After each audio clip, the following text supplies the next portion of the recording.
On the morning of February 27, 2012, a tragic incident unfolded at Chardon High School in Chardon, Ohio. 6 students were shot, leading to the unfortunate loss of 3 lives. Witnesses reported that the shooter had a personal feud with one of the victims. 2 other injured students were rushed to the hospital. One of them suffered severe injuries that resulted in permanent paralysis. Another student sustained minor injuries, while the 6th had a superficial wound. T.J. Lane, a troubled young man, became the center of attention as he emerged as the prime suspect in the horrific school shooting. What led this troubled soul to unleash such devastation upon his fellow classmates? Make sure you watch all the way until the end as we unfold this senseless tragedy and all the lives it has affected. In the quiet town of Chardon, Ohio, a sense of unease hung heavy in the air. On that fateful day, tragedy struck at the heart of a tight-knit community. The events unfolded with shocking speed. As the students settled into their morning routine at Chardon High School, chaos erupted without warning. Screams filled the halls and gunshots echoed through the corridors. In just moments, lives were forever altered by an act of unthinkable violence.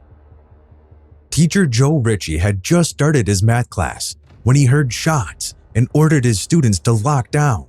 Hearing moaning outside the classroom, Ritchie put on a bulletproof vest, opened the door, and dragged wounded student Nick Walczak into the classroom, where he administered first aid. Walczak's family credits Ritchie with saving their son's life. A student described these teachers as 2 of the greatest leaders in our school. By the evening of February 27th, the authorities identified the suspect as Thomas Michael T.J. Lane III, a 17-year-old former student of Chardon. Lane was attending Lake Academy Alternative School as a sophomore and used the same bus as several victims. The weapon used was a .22 caliber handgun. Lane was swiftly apprehended by the police near his parked car outside the school. Because of his age, Lane was held in custody as a juvenile, pending a decision on whether he should be tried as an adult. A close friend of Lane portrayed him as just an ordinary teenage boy. Speaking to CNN, she expressed being in utter disbelief about the incident. She noted that Lane often carried an air of sadness, yet he appeared outwardly typical. Another acquaintance mentioned that Lane frequently endured teasing at school, which prompted him to build a shield around himself and refrain from sharing personal details. A third fellow student conveyed to the media that Lane hailed from a severely troubled household. He was described as a reserved individual who displayed kindness to others, provided he felt at ease with them.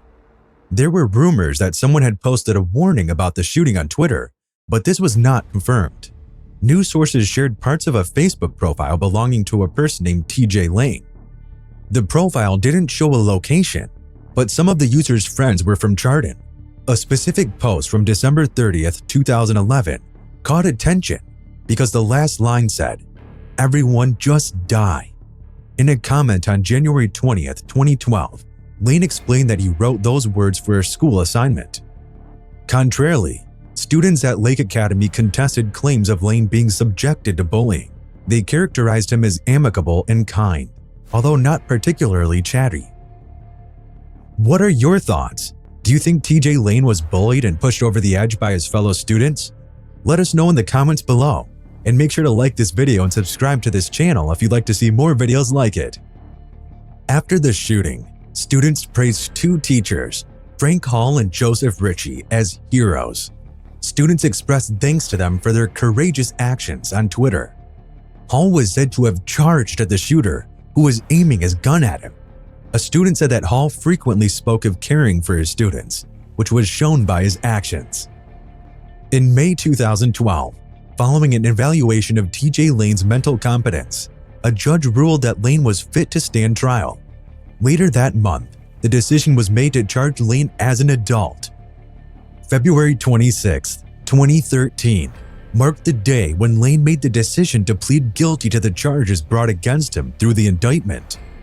Subsequently, on March 19, 2013, the court delivered its verdict, decreeing 3 consecutive life sentences for Lane. ensuring he would remain incarcerated for life without any possibility of parole. As he entered the courtroom for the sentencing hearing, Lane carried out an unsettling action. He discarded his dress shirt, revealing a white t-shirt bearing the handwritten word, "Killer," across its front. Throughout the duration of the hearing, his demeanor oscillated between disturbing smiles and smirks.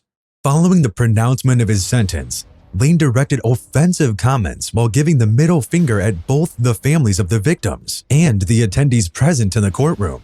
His disgusting actions obviously display his lack of remorse for his actions.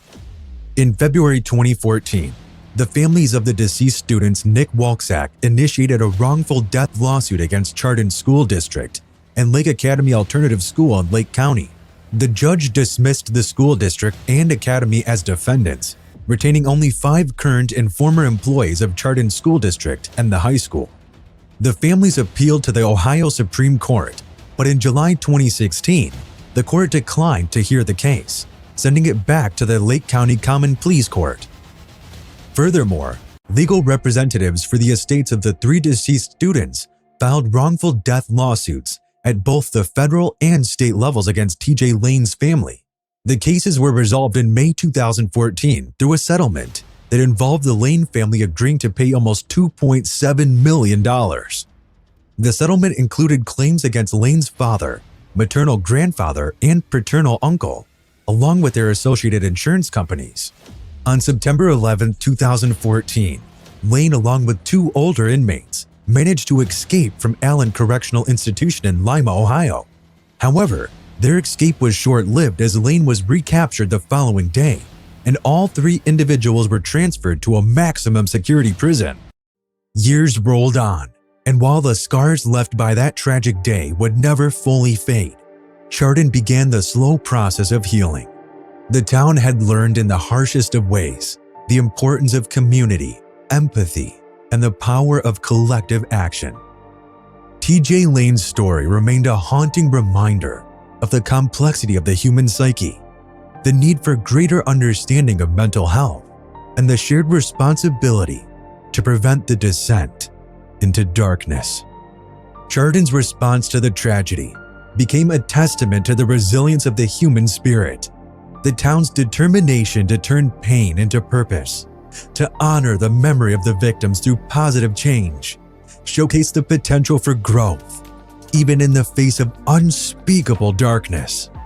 The echoes of that unforgettable event served as a call to action, a plea to transform despair into hope, and a reminder that ultimately, the community had the power to write its own story of redemption.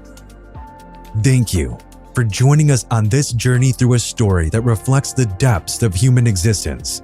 If you've been captivated by our content, remember to hit that like button and subscribe to stay connected for more thought-provoking narratives in the future. Your support fuels our creative exploration and allows us to continue sharing stories that resonate with you.